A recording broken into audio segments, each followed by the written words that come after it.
Hey everybody, welcome back to the channel. We are in the woods today. Well, kind of.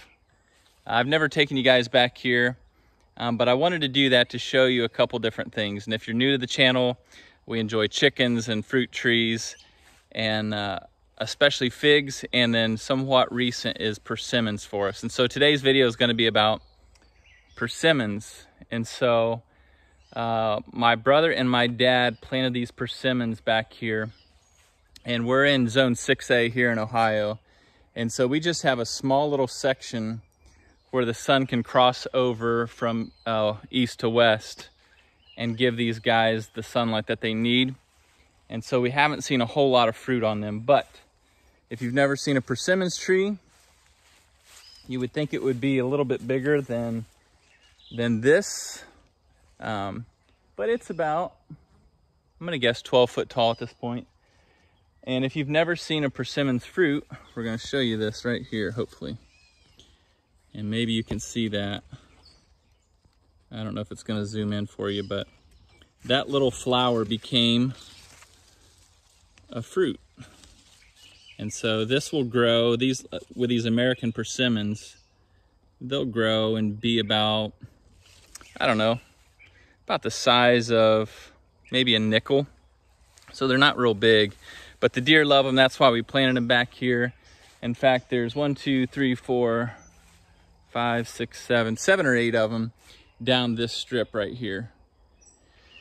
And anyway, the deer love them, so we ended up eating them. They're an astringent variety, which means it kind of can turn your mouth inside out a little bit.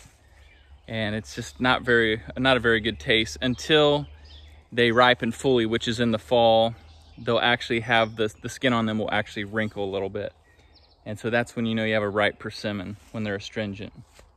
But the reason for this video that I thought I would show you, I wanted to experiment a little bit. I went online and I purchased a couple scions. And scions are just cuttings from somebody else's tree. And so I wanted to try out some varieties that probably won't grow well here in Ohio, which is a variety called a Sajo, and it's kind of a Japanese variety. But I want you to see this. I cut a tree off. I cut this persimmon off. Let me switch hands here for us. I'm probably in poison ivy, but that's all right. I don't get it too much. I cut this tree off right here, which I don't know what you would consider that diameter, but I ended up grafting, and you can see it right here probably. This is all the bigger the cutting was, the scion. Let's see if I can get you in there. This is all the bigger it was. This grew off these 2 points and has grown all the way up to here. And so I'm 6 foot tall. It was probably at the 2.5 foot mark, and we're right about the 5 foot mark on these persimmons here. And so I actually pinched the tops of these so that they'll stop growing. And the reason for that is when I came back here and I moved this, and you're gonna see the tomato cages around there. That was my wife's idea, because deer come back here and they like to chomp off the little tips that were growing off of this. They didn't do it to this one, but they broke the other one that I had on over here. Well, you'll just have to trust me. And this got, I mean, there's about 3 foot of growth here on this. And when the wind blows, that little graft, let me show you this graft here, if you can see that. This little graft right here is not very strong.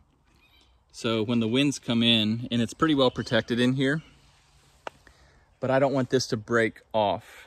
And so this is my hope. Not really sure what happened to the leaves here. They got a little crispy looking, and maybe that's just from the heat. Maybe that's from something else. I don't know. Maybe. They don't usually get too diseased or anything like that. But this one here has got some major curl, and I don't know what it's from, but. And I wanted to show you another. I've got, it's called a JT-02, or like a Mikkusu variety. I'm not real familiar with that one, but I also purchased that one from a guy. And then a Rosseyanka cutting. And so this is the tree right here. Now, a lot of times I see videos, I don't see a whole lot on persimmons. I mean, there's some videos, but when it comes to grafting, I don't see a whole lot with persimmons. And you'll see the graft, but you don't really see too much of the follow-up. And I'm not showing you, obviously, the graft, but I'm showing you kind of the follow-up to what has happened here. And in the same way, I cut this tree off right here, and then I grafted one on this side. Let me switch you around here. I grafted one on this side here. There we go. Let's see if I can show you. Sorry for the video quality, or maybe the videographer. And then one on this side as well. And you can see it's just right there under the bark. In fact, when I did the grafts, it was almost like an upside down T shape. And it was just enough to get the bark pulled apart like a curtain almost, and then slid the graft down in there, and then wrapped it with some of this, I don't know what you call it, but it's like a soft, stretchable band. And then I wrapped the cutting in parafilm so that it wouldn't dry out. But these cuttings are easily 2 foot tall here. And so I didn't pinch the tops of these. They still look great. This cutting, or this scion right here, literally has 3 points of growth on it. And then this one just has one here. This one here. And so there are 2 different varieties on there. The Rosseyanka and then the JT-02 variety. Mikkusu, I think is what they call it. So I don't know. The Sajo is not really fit for our growing zone. It's more like for zones 7 through 9. But these 2 varieties here, all the varieties that I have are astringent, which means that they'll need the cold in order for them to ripen. And in our area, it'll be about, I think, right around the end of October into November. But that's all right, because we don't have fruit growing at that point. So I'm excited about this. And so I thought I would take you out here, walk you through the somewhat orchard out here in the woods, the forgotten orchard, and just show you some of these varieties and what they're doing. And I've just been super happy. I get like a little kid in a candy store when I see these varieties, and then I'm grafting them right onto the American Persimmon variety. So I know they have good rootstock. They have everything that they need in the root system to give them the growth. And hopefully weather doesn't take them out. These varieties here, the Rosseyanka, I also have a Nakita's Gift up at the house, and I have a Sajo. The Sajo is the one I'm not sure is going to grow in our zone, but I'm giving it a try. But these other ones are zone 5 through 8, and so they should be fine here in our area if the deer don't find them first. So tomato cages only work so long. Anyway, I was excited to show you guys. We have people over at the house, and then I tell them all about the grafting projects that I have going on back here. I also have grafted some apples on just a small variety that's not very good.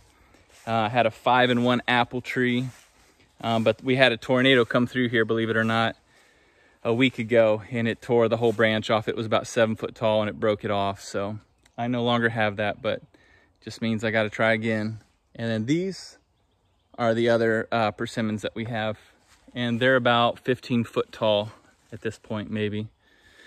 So anyway, thanks for joining me on this. This was exciting for me to show you.